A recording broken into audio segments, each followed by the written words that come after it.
now in New Jersey. Powered by TAPinto. Brought to you by Lakeland Bank.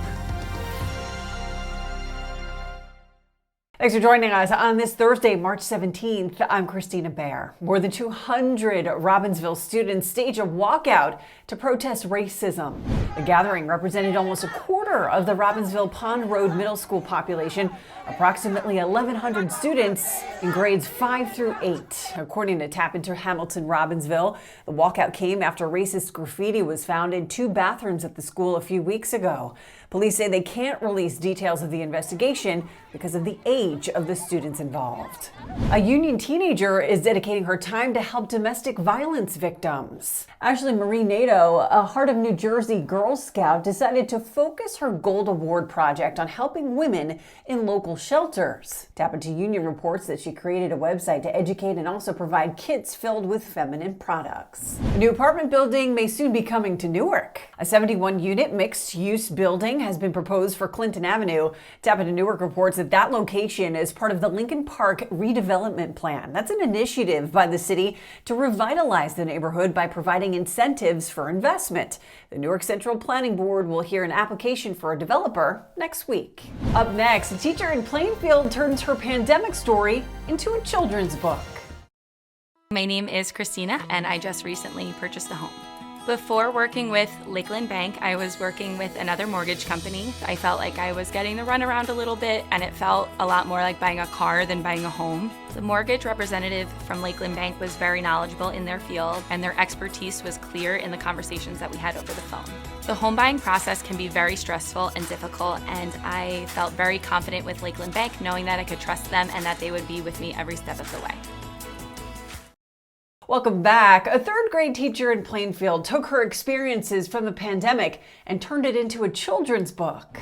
Constance Brown Anderson, who's been teaching in the district for over 20 years, wrote Kenny Grace Goes to Fake School to detail the ups and downs of remote learning, including her granddaughter's experiences. TAPinto Plainfield publisher Jennifer Popper has the story. Her granddaughter would come over during lockdown and have to go to school. And the granddaughter was so excited to be at her grandma's house, but who she actually calls mama.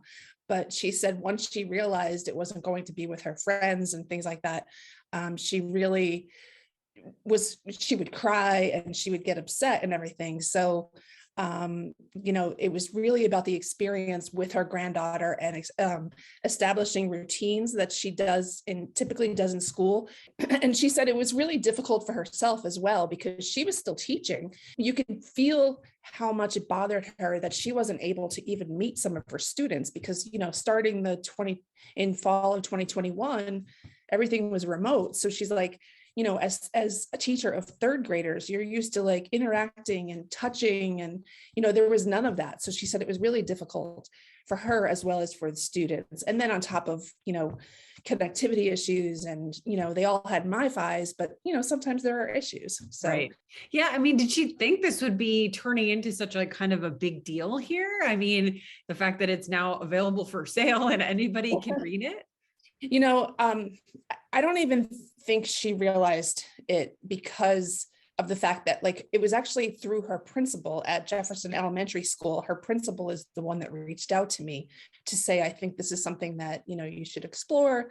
It's great to see, I don't remember the exact quote, but people of color who become authors and illustrators. And, you really want to see yourself in a position, that people can aspire to, really. So I don't think that the author herself realized how much this could take off. And she was kind of humbled by the write-up that I had done. And, I'm happy to do it. It just, these are the kinds of stories that actually connect you to the community and just make it more fun on a day-to-day basis. She's really excited about this book, and it's now available on Amazon too. To receive your local news from TAPinto in your inbox every day for free, sign up at tapinto.net/enews. Thanks for joining us. This has been Now in New Jersey, powered by TAPinto, sponsored by Lakeland Bank.